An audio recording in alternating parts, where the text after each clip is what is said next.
Dans Exode 31, le verset 1 à 5, la Bible déclare: l'Éternel parla à Moïse et dit: sache que j'ai choisi Bessalil, fils d'Uri, fils de Hur, de la tribu de Juda.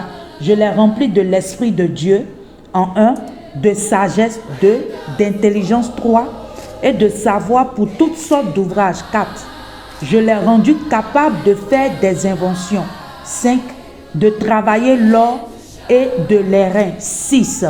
On voit dans ce passage que Dieu a choisi Bessalil pour toutes sortes d'ouvrages. Donc, c'est-à-dire que quand nous sommes là et nous sommes en train de demander à Dieu à chaque moment: Seigneur, donne-moi de l'argent, donne-moi de l'argent, donne-moi de l'argent. Je peux dire que c'est une mauvaise prière que nous faisons. Par contre, nous devons demander à Dieu de nous remplir de son Saint-Esprit comme il l'a fait pour Bessalil. Ensuite de cela, la Bible nous dit qu'il a donné de la sagesse à Bessalil. Parce que quand tu as la sagesse, tu as des solutions. On voit cela dans la vie de Salomon.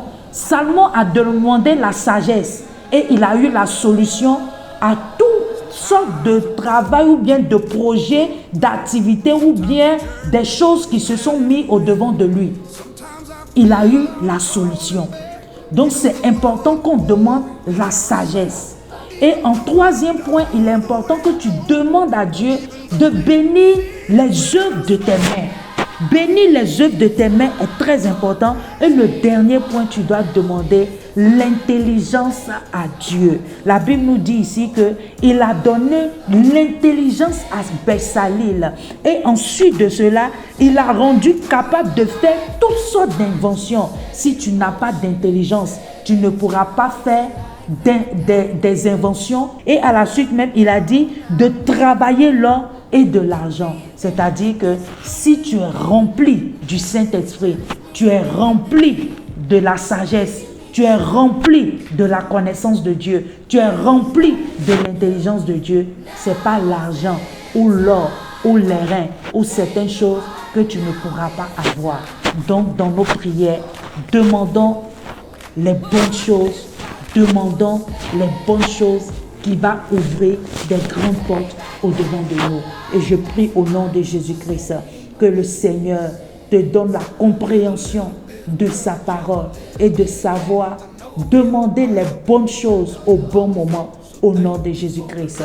Et si tu es là ce jour, tu ne connais pas le Seigneur en tant que ton Seigneur sauveur personnel, j'aimerais te dire de choisir la bonne part. La bonne part, c'est Jésus-Christ de Nazareth. Et si tu es prêt en ce jour, tu vas répéter après moi. Tu vas dire: Seigneur Jésus, je viens à toi tel que je suis. Je sais que je suis un pécheur. Pardonne et délivre-moi au nom de Jésus. Je t'accepte comme mon Seigneur et sauveur personnel. Et je reçois la grâce que tu as donnée à Bessalil en ce jour. Merci Éternel, au nom de Jésus-Christ. Amen, amen, amen.